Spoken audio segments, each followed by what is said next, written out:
dandruff oil ready பண்ணுறதுக்காக எல்லா இன்க்ரீடியண்ட்டும் வந்து கலெக்ட் பண்ணி அளந்து வச்சாச்சு. ஸோ இப்போ வந்து நம்ம அன்புமகள் ப்ராடக்ட்டில் dandruff oil ரெடி பண்ண போகிறோம். நாங்கள் என்னென்ன இன்க்ரீடியண்ட்லாம் ஆட் பண்ணி dandruff oil ரெடி பண்ண போகிறோம் அப்படிங்கிறத இப்போ நான் சொல்ல போகிறேன்.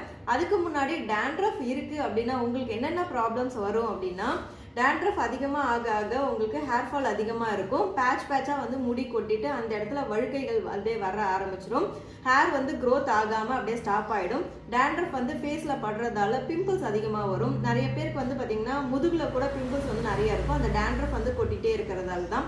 ஸோ இந்த மாதிரி ஸ்கின் ப்ராப்ளம்ஸும் இருக்கும், ஹேர் ஃபாலும் அதிகமாக வரும். இந்த dandruff வந்து சரி பண்ணுறதுக்காக ஆயில் ரெடி பண்ணுறதுக்கு என்னென்ன இன்க்ரீடியண்ட்லாம் நம்ம ஆட் பண்ண போகிறோம் அப்படின்னா, மெயினாக பொடுகை வந்து சரி பண்ணுறதுக்காக பொடுதலை வந்து ஃப்ரெஷ்ஷாக கிடைக்கும் போதே அதை வந்து நாங்கள் காய வச்சு எடுத்து வச்சுப்போம்.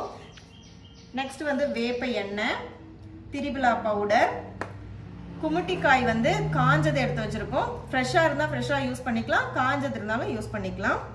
மிளகு, கத்தாழையோட ஜெல்லு, கருநொச்சி, வேப்ப இலை, துளசி, அருகம்புல், இது எல்லாமே வந்து செக்கில் ஆட்டின பியூரான தேங்காய் எண்ணெயில் காய்ச்சி இன்ஃப்யூஸ் பண்ணி அதுக்கப்புறம் அதை ஃபில்டர் பண்ணி தான் நாங்கள் வந்து எண்ணெய் உங்களுக்கு ரெடி பண்ணி கொடுக்க போகிறோம்.